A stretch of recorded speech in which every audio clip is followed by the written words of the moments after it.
Praise the lord. హల్లెలూయా. ఈరోజు దేవుని వాగ్దానము పరిశుద్ధ గ్రంథము నుండి యెషయా గ్రంథము 51వ అధ్యాయము 16వ వచనం. నీ నోట నా మాటలు ఉంచి నా చేతి నీడలో నిన్ను కప్పి ఉన్నాను. ఆమేన్. హల్లెలూయా. మరి నిజముగా ప్రియ సహోదర సహోదరి, యెహోవా దేవుడు యెషయా గారితో దర్శనంలో మాట్లాడుచున్నారు.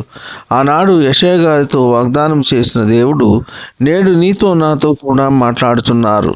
నాకు ఎవరు సహాయం చేసేవారు లేరు, నేను నోటి మంజము గలవాడను, ఏమి మాట్లాడాలో నాకు తెలియదు, నన్ను ఆదుకునేవారు ఎవరు లేరు అని కుంగిపోతున్న సహోదర సహోదరి, మన ప్రతి సమస్య ఎరిగిన దేవుడు వాగ్దానం చేయుచున్నారు.